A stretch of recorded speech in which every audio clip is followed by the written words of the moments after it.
Avant que le tonnerre de Thor ne gronde et qu'Odin ne scrute le destin des hommes, une autre force régnait sur Asgard et les cœurs des guerriers.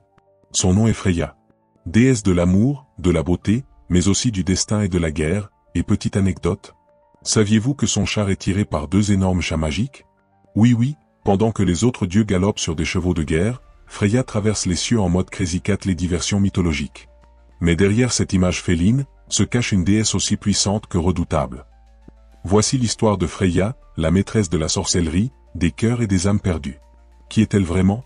Une bienfaitrice ou une manipulatrice divine? Quel mystère entoure son existence? Préparez-vous à plonger dans les mystères de l'une des figures les plus puissantes de la mythologie nordique. Freya appartient au panthéon des Vannes, une famille de dieux liés à la fertilité, la nature et la prospérité. Elle est la fille de Njord, le dieu des océans, et la sœur jumelle de Freyr, le dieu de l'abondance et de la paix. Contrairement aux As, la puissante lignée des guerriers tels qu'Odin et Thor, les Vannes sont plus proches des forces naturelles et du cycle de la vie. Pourtant, Freya n'est pas seulement une déesse de l'amour et de la fertilité, elle incarne aussi les aspects plus sombres et plus puissants de l'existence. Lorsqu'une guerre éclate entre les Vannes et les As, les dieux concluent un pacte de paix, et Freya est envoyée à Asgard en gage de réconciliation. Là-bas, elle devient l'une des figures les plus influentes de la mythologie nordique. L'une des plus grandes contributions de Freya au dieu d'Asgard est son savoir en cèdre, une forme de magie liée à la divination et à la manipulation du destin. Cette pratique, réservée aux femmes et aux prêtresses appelées Volva, permet de voir l'avenir, d'influencer les événements et de communiquer avec les esprits. Mais un dieu, Odin, est fasciné par cet art mystérieux. Il veut apprendre le cèdre, même si cette magie est perçue comme féminine et mal vue pour un guerrier. C'est Freya elle-même qui initie Odin à ces pratiques occultes, lui donnant ainsi un pouvoir qui renforcera son statut de dieu suprême. Ainsi, Freya n'est pas seulement une divinité de l'amour, mais aussi une gardienne des secrets du destin, capable de lire l'avenir et d'influencer les âmes.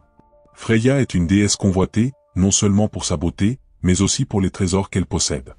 L'un des plus célèbres est son collier Brisingamen, un bijou d'une splendeur inégalée, symbole de pouvoir et de séduction.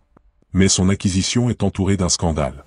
Un jour, alors qu'elle explore les terres des nains, elle découvre un collier magnifique, forgé par 4 artisans légendaires, Alfrig, Dvalin, Berlin et Grer. Fascinée, elle veut l'acheter, mais les nains refusent tout paiement en or ou en pierres précieuses. Ils posent une condition bien plus troublante, passer une nuit avec chacun d'eux. Freya, prête à tout pour obtenir ce trésor, accepte. Après 4 nuits, elle repart avec Brisingamen, son collier le plus précieux. Mais Loki, le dieu farceur et manipulateur, découvre la vérité et s'empresse de rapporter l'affaire à Odin. Furieux, celui-ci ordonne à Loki de voler Brisingamen pendant le sommeil de Freya. Quand elle se réveille et réalise sa perte, sa colère est dévastatrice. Elle supplie Odin de le lui rendre, mais celui-ci pose une condition cruelle. En échange de son collier, elle devra semer la discorde entre 2 rois mortels et s'assurer que leur guerre ne prenne jamais fin tant qu'il restera des guerriers vivants. Freya, impuissante face à ce marché, accepte. Ainsi, par sa quête de beauté et de pouvoir, elle devient un instrument du chaos, reliant une fois de plus l'amour et la guerre, 2 aspects indissociables de son essence. Si Odin règne sur le Valhalla, où les guerriers tombés au combat festoient jusqu'au Ragnark, il ne détient pas toutes les âmes des héros. Car Freya, elle aussi, a son royaume des morts, Folkvangr. Dans cette plaine mystique, elle accueille la moitié des guerriers tués au combat, tandis que l'autre moitié rejoint Odin. Cette dualité illustre parfaitement le rôle ambigu de Freya, elle est à la fois la bienveillante protectrice des âmes et une divinité associée à la guerre et à la mort. Freya aujourd'hui n'a jamais cessé d'exercer son influence sur le monde. Dans la spiritualité contemporaine, elle est souvent invoquée par celles et ceux qui cherchent l'amour, la force et l'indépendance. Dans le néopaganisme et El-Azatru, elle est honorée comme une déesse des émotions profondes, du courage et de la sagesse mystique. Dans la culture populaire, Freya inspire des œuvres littéraires, des jeux vidéo et des films. Son nom est évoqué dans Marvel, The Witcher, God of War et bien d'autres créations. Mais au-delà des récits modernes, elle incarne toujours un archétype puissant, celui de la femme libre et indomptable, qui défie les règles et impose son propre destin. L'amour et la guerre, 2 faces d'une même déesse. Freya est bien plus qu'une simple déesse nordique. Elle est l'essence même de la dualité humaine. L'amour et la passion, mais aussi la douleur et le sacrifice. La fertilité et la vie, mais aussi la guerre et la mort.